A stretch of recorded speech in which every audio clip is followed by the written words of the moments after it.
Question है आपका a बराबर 4 है, k बराबर 3 है, n बराबर 2 है, p बराबर 1 है, तब किस जोड़ी में अक्षरों का योग सर्वाधिक संख्या दिखलाएगा।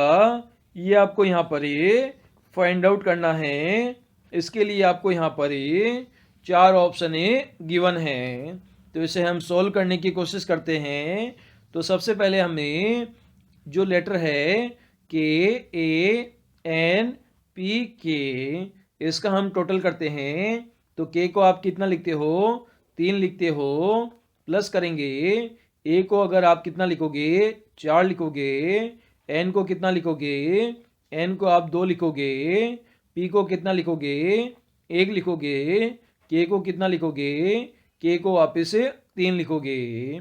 तो यहाँ पर संख्याओं का योग करेंगे तो 3 और 4 7 हो जाएगा, 7 और 2 9 हो जाएगा, 9 और 1 10 हो जाएगा, 10 और 3 कितना हो जाएगा, 13 हो जाएगा। मतलब जो संख्या है उसका योग कितना आ रहा है, 13 आ रहा है। इसी प्रकार से हमें आगे सोल्व करेंगे।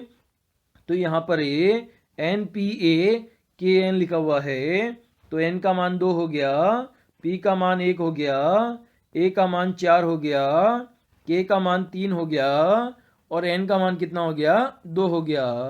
सभी को आपस में जोड़ लेंगे तो कितना आ जाएगा, 2 और 1 3 आ जाएगा, 3 और 4 7 आ जाएगा, 7 और 3 10 आ जाएगा, 10 और 2 कितना आ जाएगा, आपका 12 आ जाएगा। तो कितना आपका योग बन गया, सेकंड वाले में आपका योग कितना बन गया, 12 बन गया। बी का योग कितना बना, 12 बना। इसी प्रकार से हमें सी का टोटल निकालेंगे। तो सी का टोटल यहाँ पर निकाल लेते हैं। तो पी का मान 1 है, के का मान 3 है, इसी प्रकार ए का मान 4 है, एन का मान 2 है, और ए का मान 4 है। सभी को आपस में जोड़ लेंगे तो 1 और 3 4 हो जाएगा, 4 और 4 8 हो जाएगा, 8 और 2 10 हो जाएगा, 10 और 4 14 हो जाएगा। तो इसका मान कितना हो गया, आपका 14 हो गया। इसी प्रकार से ऑप्शन नंबर डी को हम चेक करेंगे। तो सबसे पहले एन लिखा हुआ है, तो एन का मान 2 होता है, ए का मान आपका 4 होता है, के का मान आपका 3 होता है, एन का मान आपका 2 होता है, और ए का मान कितना होता है, 4 होता है। सभी को आपस में जोड़ेंगे तो 2 और 4 6 हो जाएगा, 6 और 3 9 हो जाएगा, 9 और 2 11 हो जाएगा, 11 और 4 कितना हो जाएगा, 15 हो जाएगा। तो डी का मान कितना आ गया, 15 आ गया। और आपसे क्वेश्चन में पूछा गया है किस जोड़ी में अक्षरों का योग सर्वाधिक संख्या दिलाएगा। तो यहाँ पर पहले में 13, दूसरे में 12, तीसरे में 14, और चौथे में योग 15 आ रहा है। सर्वाधिक संख्या वाला योग बताना है। तो ऑप्शन नंबर डी यहाँ पर आपका करेक्ट हो जाएगा, जिसमें योग कितना आ रहा है, 15 आ रहा है। क्वेश्चन है आपका, एक व्यक्ति ने एक महिला से कहा कि आपके एकमात्र भाई का लड़का मेरी पत्नी का भाई है। उस व्यक्ति की महिला की क्या लगती है, ये आपको बताना है दिए गए 4 ऑप्शन में से। तो इसे हम सोल्व करने की कोशिश करते हैं। तो सबसे पहले हमें बात करते हैं व्यक्ति की, हम बात करते हैं व्यक्ति क्या बोल रहा है, किससे बोल रहा है, महिला से बोल रहा है। क्या बोला, आपका एकमात्र भाई। तो जो महिला है उसका हम यहाँ पर भाई बना देते हैं, भाई का लड़का। तो भाई का यहाँ पर हमें लड़का भी बना देते हैं। मेरी पत्नी का भाई है, जो आदमी है उसकी यहाँ पर जो पत्नी है उसका भाई कौन है, उसका भाई ये लड़का है। तो व्यक्ति और महिला के अंदर आपको क्या संबंध है, ये आपको बताना है। तो यहाँ पर जो लड़का हो जाएगा वो व्यक्ति का क्या हो जाएगा, साला हो जाएगा। तो यहाँ पर हमें साला लिख देते हैं। जो लड़का है उसका पिता कौन है, ये महिला का भाई है। तो यहाँ पर जो लड़के का बाप है वो इसका व्यक्ति का क्या लगेगा, ससुर लगेगा। और यहाँ पर जो ससुर लग गया, ससुर की बहन क्या लग जाएगी? ससुर की बहन इस व्यक्ति की लग जाएगी। मतलब ये व्यक्ति की महिला क्या लगेगी? तो ससुर की बहन लग जाएगी, क्योंकि भाई तो ससुर हो गया, तो महिला ससुर की बहन लग जाएगी। और ऑप्शन नंबर सी यहाँ पर हमारा करेक्ट हो जाएगा। क्वेश्चन है आपका, रिक्त स्थान पर ही कौन सा पद आएगा? ये आपको यहाँ पर फाइंड आउट करना है। ये आपका एक लेटर सीरीज का क्वेश्चन है, जिसके लेटर आपको गिवन है CAXT, ZXUX, WURNA, और उसके आगे कौन सा पद आएगा? ये आपको दिए गए 4 ऑप्शन में से फाइंड आउट करना है। तो सबसे पहले हम देखते हैं, जो आपका लेटर है CAXT है, उसे हमें ZXUQ कैसे प्राप्त करें? तो सबसे पहले आपको C से Z पर जाना है, तो C से हमें उल्टा चलना पड़ेगा। C के बाद B आता है, B के बाद A आता है, और A के बाद Z आता है। तो आपको यहाँ पर 3 लेटर पीछे जाना पड़ेगा। इसी प्रकार A से X पर जाना है, तो A से पहले Z आता है, Z से पहले Y आता है, और Y से पहले X आता है। तो यहाँ पर भी आपको 3 लेटर पीछे जाना पड़ेगा। इसी प्रकार X से आपको U पर जाना है, तो यहाँ पर भी आपको 3 लेटर पीछे जाना पड़ेगा। इसी प्रकार T से आपको Q पर जाना है, तो यहाँ पर भी आपको कितने लेटर पीछे जाना पड़ेगा? 3 लेटर पीछे जाना पड़ेगा, क्योंकि Q के बाद R आता है, R के बाद S आता है, और S के बाद T आता है। तो यहाँ पर भी हम 3 लेटर पीछे गए। तो आपका यहाँ पर एक लेटर सीरीज का फॉर्मेट बन गया -3, -3, -3 और -3। तो इस फॉर्मेट को आपको फॉलो करना है। तो सबसे पहले आपको Z से W पर जाना है, तो यहाँ पर 3 लेटर घटाने पड़ेंगे। X से आपको U पर जाना है, तो यहाँ पर भी 3 लेटर घटाने पड़ेंगे। U से आपको R पर जाना है, तो यहाँ पर भी 3 लेटर घटाने पड़ेंगे। Q से आपको N पर जाना है, तो यहाँ पर भी 3 लेटर घटाने पड़ेंगे।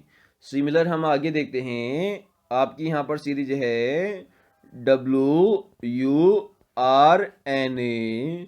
तो सबसे पहले W से 3 लेटर हम पीछे जाएंगे, तो कहाँ पर पहुँच जाएंगे? T पर पहुँच जाएंगे, क्योंकि T के बाद U आता है, U के बाद V आता है, और V के बाद W आता है। सिमिलर हमें U से हम 3 लेटर पीछे जाएंगे, तो कहाँ पहुँच जाएंगे? R पर पहुँच जाएंगे। इसी प्रकार R से हम 3 लेटर पीछे जाएंगे, तो हम कहाँ पहुँच जाएंगे? O पर पहुँच जाएंगे। इसी प्रकार N से हम 3 लेटर पीछे जाएंगे, तो कहाँ पहुँच जाएंगे? K पर पहुँच जाएंगे। आप सिंपल इसे ABCD लिखकर भी सॉल्व कर सकते हैं। आपको इजी वे में 3 लेटर जल्दी से आप पीछे जा पाएंगे। तो आपका यहाँ पर एक फॉर्मेट बन गया है, TROK बन गया है, जो कि आपको ऑप्शन नंबर 3 में गिवन है। तो ऑप्शन नंबर 3 हमारा इस क्वेश्चन का आंसर हो जाएगा। हेलो स्टूडेंट्स, आपको एक नंबर सीरीज का एक क्वेश्चन गिवन है, जिसमें सीरीज 255, 364, 479, 684, और उसके बाद में क्वेश्चन मार्क का मान आपको फाइंड आउट करना पड़ेगा। तो इसे कैसे सॉल्व करेंगे, वो भी ट्रिक के साथ में। तो इसे अगर आप गौर से आप देखोगे, तो मैंने यहाँ पे लिखा 255। अगर मैं 5 का स्क्वायर कर दूं तो कितना आ जाएगा? ये हमारा 25 आ जाएगा। कितना आ जाएगा? 25 आ जाएगा। इसी प्रकार से आप संख्या देख पा रहे हो 366। अगर मैं 6 का स्क्वायर कर दूं तो कितना आ जाएगा? 36 आ जाएगा। इसी प्रकार से 7 479 है। अगर मैं 7 का स्क्वायर कर दूं तो संख्या कितनी आ जाएगी? ये हमारी 49 आ जाएगी। इसी प्रकार से 684 है। अगर मैं 8 का स्क्वायर कर दूं तो संख्या कितनी आ जाएगी? 64 आ जाएगी। तो इसे समझ गए होंगे आप कैसे सोल्व करना है। तो यहाँ पर क्या किया हुआ है, यहाँ पर 5 का स्क्वायर करके संख्याएं आगे और पीछे लिखी हुई है। इसी प्रकार से यहाँ पर 6 का स्क्वायर करके संख्या आगे पीछे लिखी हुई है। इसी प्रकार से 7 का स्क्वायर करके 49 को आगे और पीछे लिखा हुआ है। और यहाँ पर भी 8 का स्क्वायर करके 64 को आगे पीछे लिखा हुआ है। और इसी प्रकार से आगे कौन सी संख्या आएगी? 9 आएगी। तो 9 का स्क्वायर कितना होता है? ये हमारा 81 होता है। तो 8 को हम आगे लिख देंगे, 1 को हम पीछे लिख देंगे। तो संख्या कितनी हो जाएगी? 891 है। 891 हमारा क्वेश्चन मार्क की जगह आंसर आ जाएगा। मतलब बीच वाली जो संख्या है उसका अगर स्क्वायर करोगे तो आपको पहली और लास्ट वाली संख्या प्राप्त हो जाएगी। इस लॉजिक से हमने इसे सॉल्व कर दिया है। क्वेश्चन है आपका, एक दिन में मैं और आप सुबह के वक्त एक दूसरे के आमने सामने खड़े होकर बात कर रहे हैं और मेरी छाया आपके दाईं ओर बन रही है। आप किस दिशा की ओर देख रहे हैं, तो ये आपको बताना है। तो आप सभी जानते हैं सुबह के वक्त जो सूर्योदय होता है वो किस दिशा में होता है? वो आपका पूर्व दिशा में सूर्योदय होता है। तो पूर्व दिशा में हमने सूर्योदय कर दिया। और आगे कहा गया है जो दो व्यक्ति है वो एक दूसरे के आमने सामने खड़े हैं, मैं और आप। और आगे कहा गया है बातें कर रहे थे जो मेरी छाया है। मतलब जो मेरी छाया है वो आपके दाईं ओर गिर रही है। किस ओर गिर रही है? दाईं ओर गिर रही है। तो यहाँ पर हमने दो व्यक्ति यहाँ पर बना लिए हैं। ये यहाँ पर दो व्यक्ति हो गए जिसमें जो एक व्यक्ति है उसकी जो छाया गिर रही है वो दाईं ओर गिर रही है। तो दाईं ओर हमने यहाँ पर इस व्यक्ति की जो छाया है वो किस ओर गिर गई? राइट साइड गिर गई। क्योंकि सूर्य उदय इस साइड हो रहा है तो इस साइड से किरणें आएगी। जैसे ही किरणें आएगी तो इसकी छाया दाईं ओर गिर जाएगी। दाईं ओर हमने छाया गिरा दी और पूछा गया है आप किस डायरेक्शन में खड़े हैं। तो इसकी छाया तो किस डायरेक्शन में गिर रही है? राइट साइड में गिर रही है। ये दोनों आमने सामने मुंह करके खड़े हैं। तो आपसे पूछा गया है जो डायरेक्शन है वो आप किस डायरेक्शन में खड़े हैं। तो आपकी जो डायरेक्शन हो जाएगी, आपका इधर पूर्व दिशा होती है, इधर पश्चिम दिशा होती है, ऊपर की तो तरफ उत्तर दिशा होती है और नीचे की जो तरफ है वो दक्षिण दिशा होती है। तो जैसे छाया राइट साइड गिरी और पूछा गया है कि आप किस दिशा की तरफ देख रहे हैं, तो आप इस डायरेक्शन में देख रहे हैं। क्योंकि दोनों आमने सामने खड़े हैं तो नीचे वाली दिशा कौन सी हो जाएगी? आपकी दक्षिण दिशा हो जाएगी। यहाँ पर हमारा ऑप्शन नंबर बी यहाँ पर करेक्ट आंसर हो जाएगा।